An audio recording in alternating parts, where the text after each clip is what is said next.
Dans la matinée de ce samedi 23 décembre 2023, le réseau des soignants Amis des patients a célébré en triomphe son 10e anniversaire au complexe hôtelier Divinus sous le thème « La décennie du RSAP au plan mondial, défense des droits humains en milieu sanitaire et riposte aux violences gynécologiques et obstétricales ». Le chemin a été très long, parsemé d'embûches, c'est pas facile, donc je ne ferai que rendre grâce à Dieu Tout-Puissant.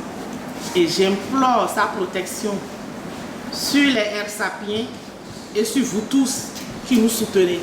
Après 10 ans de lutte acharnée contre les violences gynécologiques et obstétricales pour contribuer à l'offre des soins maternels et néonatals respectueux, redorer le blason des professionnels de santé, surtout des sages-femmes et gynécologues obstétriciens, réaliser le tourisme médical d'expertise professionnelle et juridique, promouvoir l'approche genre, l'inclusion sociale, la protection des droits des personnes vulnérables, le bilan est élogieux malgré les difficultés. On n'a jamais raté les congrès des sociétés savantes, notamment les congrès des gynécologues obstétriciens dans la sous-région.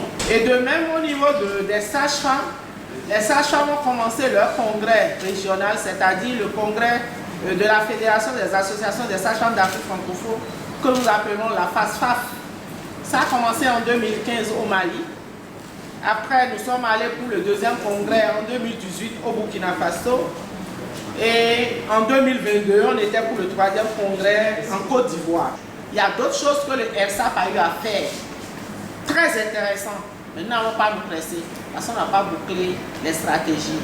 Mais d'ici le premier trimestre 2024, les gens vont constater que le RSAP a fait gros. Et j'en suis très fier. Et toutes ces joies m'animent ce soir. En dehors du cadre national, notons que le réseau a mené également plusieurs actions au niveau régional et international. Au plan régional et communautaire, le RSAP a eu à travailler, je dirais, dans 12 pays.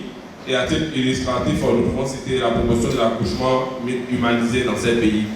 Nous pouvons citer le Gabon, la Guinée, le Mali, le Niger, le Sénégal, le Togo, j'en passe. Au plan international, elle a eu à collaborer dans 10 autres pays et il s'agissait de travailler avec des cadres des ONG et des institutions internationales. Nous pouvons citer la Belgique, la France, le Japon, le Maroc, le Pays-Bas, la Suisse et les États-Unis. Cette fête fut l'occasion pour les membres de saluer la bravoure et le dévouement de leur présidente Annick Nonohou. Madame Annick Nonohou Agani, sage-femme juriste, fondatrice du réseau des soignants Amis des patients, grâce à votre dévouement, vous avez pu apporter votre soutien aux sages-femmes dans leur formation. Une volonté de faire des stages pour mieux maîtriser les pratiques novatrices non enseignées durant nos formations. Nous en sommes fiers.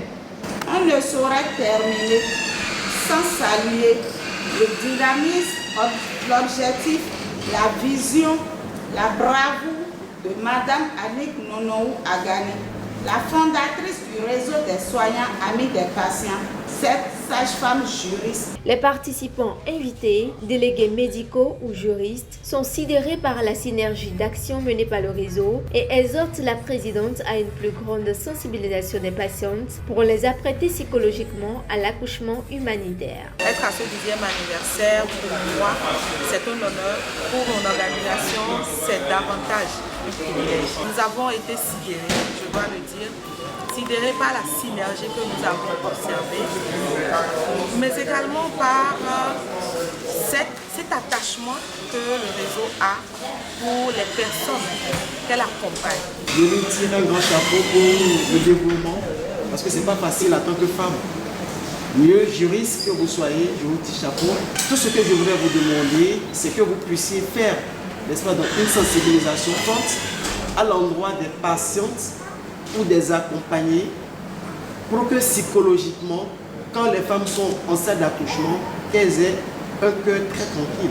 Avec pour mission d'atteindre chacun de ces objectifs malgré les réussites enregistrées, Annick Nonohou garantit la pérennité de la lutte. Les gens ne veulent pas se détacher des mauvaises pratiques, des pratiques routinisées, parce qu'il est difficile de mettre en œuvre les nouvelles pratiques. Et nous n'avons pas trop senti le soutien des autorités sanitaires, parce que nous avons fait beaucoup de plaidoyer. Mais nous nous sommes dit qu'ils ont peut-être d'autres priorités. Et nous continuons de faire des plaidoyers pour qu'on puisse nous écouter et pour que qui de droit prenne les dispositions nécessaires afin qu'il y ait une prise de loi spécifique sur la prévention, la répression des violences gynécologiques et obstétricales, qu'il y ait révision du code numérique qui fait peur et qu'on n'arrive pas à dire beaucoup de choses, mais qu'on puisse aussi voter la loi sur la protection des défenseurs des droits humains en intensifiant les informations, en collaborant avec les médias, en allant beaucoup plus vers les défenseurs des droits qui ont des impacts sur les actions du gouvernement et autres. Je pense que le réseau des soignants amis des patients pourrait faire mieux l'année prochaine, c'est-à-dire en 2024. Entre musique, danse, remise de cadeaux, cette cérémonie prend fin sur une belle note festive.